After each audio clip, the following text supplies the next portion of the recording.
가방 속 항상 물티슈를 준비해두고 식탁을 닦을 때마다 새로운 물티슈를 꺼내는 모습은 이제 익숙한 풍경입니다.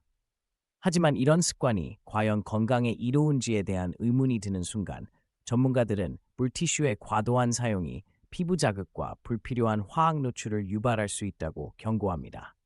물티슈 사용이 단순한 청결 습관을 넘어 불안에서 비롯된 행동이라는 연구 결과가 있습니다. 특히 공공장소에서 주변 사람들이 손수건을 사용할 때 유독 물티슈를 집어드는 행동은 깨끗해 보이려는 욕구와 사회적 불안이 결합된 현상으로 분석됩니다. 물티슈는 단순한 물과 휴지가 아닙니다. 플라스틱 계열의 미세 섬유와 알코올, 보존제 등이 포함되어 있어 변기에 버리면 안 되는 제품으로 분류됩니다. 이러한 성분들이 피부에 닿을 때 남는 잔여물은 장기적으로 피부 자극을 유발할 수 있습니다. 피부과 의사들은 물티슈로 인한 접촉성 피부염 사례를 자주 접합니다. 특히 아이들의 피부는 성인보다 얇아 물티슈 성분에 더 예민하게 반응합니다. 붉은 반점과 가려움증이 반복된다면 물티슈 사용을 중단해 볼 필요가 있습니다. 물티슈 대신 물에 적신 행주를 사용하는 것이 더 안전하고 효과적이라는 연구 결과가 있습니다.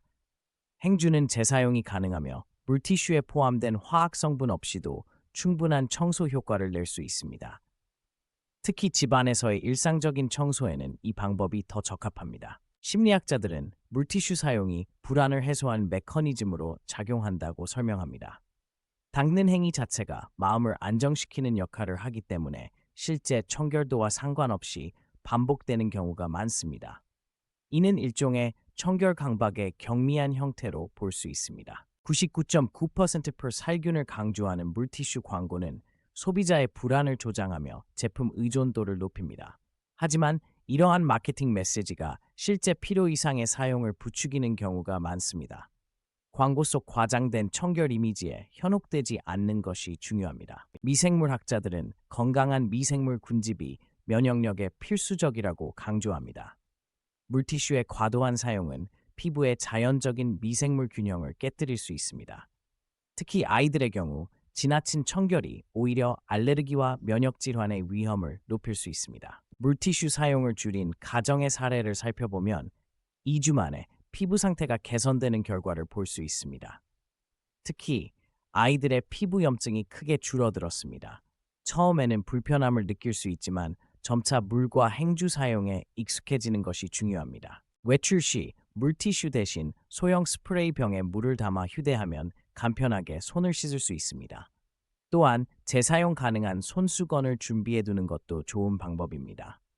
긴급한 상황에서만 물티슈를 사용하고 가능하면 물로 헹구는 습관을 들이는 것이 좋습니다. 물티슈는 생분해되지 않는 플라스틱 섬유로 만들어져 환경 오염의 주요 원인 중 하나입니다. 하수도 막힘의 90% 이상이 물티슈 때문이라는 연구도 있습니다.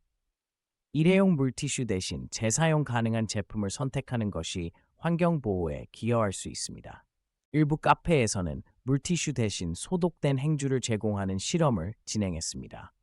초기에는 불편해하는 고객도 있었지만 점차 적응하며 환경 보호에 동참하는 분위기가 형성되었습니다.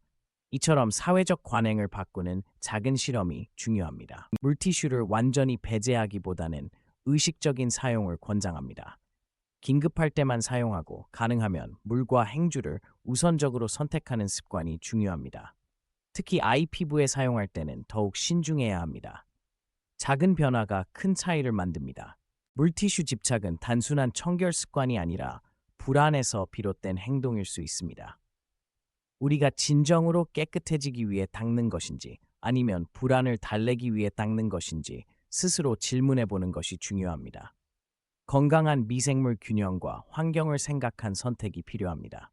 물티슈는 편리하지만 우리가 믿는 만큼 안전하지 않을 수 있습니다.